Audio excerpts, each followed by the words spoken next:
2:35 Cheltenham. Let's move on. And Catherine, your thoughts. And first of all, we'll talk about Nicky Henderson's horse, Maltmaster.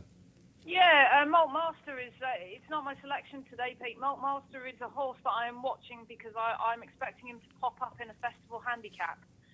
So a watching brief on Maltmaster, my eyes are on him with a view to March. My selection for the race is John Spirit. I think he's incredibly well handicapped.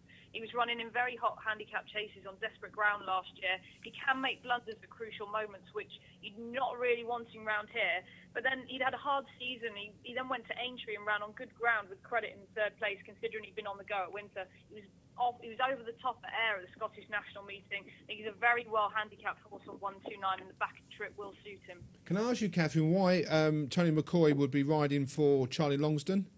Because he's retained by JP McMahon. Okay, well, yeah, and so you okay? That's the answer I was expecting. When I look down at the colours, I realised that. David, what would you like to touch on in this 2:35? A very, very difficult race. I'll take a couple against the field at bigger prices. Take Rob Conti, who comes here in the form of his life. I know he's sort of edging up in the weights a little bit, but I think he's got every chance again today. That was a really good run against Booger, and the Parable miles clear at Market Raisin. And he might just be the Tartak, maybe first time out, time to catch him. Strong up 2.5 around here will suit him. There we go. Proof that we're actually live at the racecourse for you there, folks. Absolutely. I think Tartak first time, change his stable, change his city, might just rejuvenate him. Might be the time to catch him. You wanted to talk about a couple here, Sandy. Rob Conti and Tartak. You wouldn't believe it, really, would you? So far, Dave's mentioned 3 horses. Yeah. And what have I done? I've got exactly the same 3. Yeah. I think I spoke to Catherine. Great minds think alike, you see. That's what it is. My 2 underlined horses are Rob Conti and Tartak, which is unbelievable. I'll touch on what David said. I think Rob Conti has just bumped into a couple. He's got a string of 4 seconds.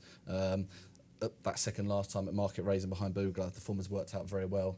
The 5th in that race, Alco, won the big handicap chase at Chepstow last Saturday, and the 7th in that race, Grandad's horse, actually won on Wednesday at Weatherby. And he's really I think the form of that race is very strong for this time of year. He has gone up in the handicap, but you could say it's Hobbs' second string with Tony Starr, with Richard Johnson being aboard. He's gone to Victor Dartnell and Jack Doyle rides. He actually come 3rd in the Burn Plate round here, and he's actually dropped in the handicap. He ran off a mark of 134 that day. He's down to a mark of 130.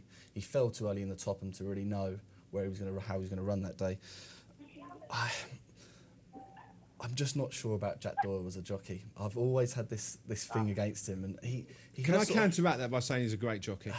Sorry, Sandy. No. So, Catherine, it's a watching brief from you, but any sort of... No, it's not. I'm watching Maltmaster. The only horse in the race is a watching brief for me is Maltmaster. John Spirit is one of my selections of the day. Okay. John Spirit is your selection, one of your selections today. Of course it is. I'm sorry. David? Yeah, Rob Conti for me. Rob Conti. I'll go with Rob Conti as well. I'd like just quickly. I think Kingsmere's got a string of P's and S to his name, but Daly's very capable, and he's booked Tom O'Brien, which was interesting. Okay, so it's John Spirit for Catherine. Rob Conti. And Rob Conti for the other 2. So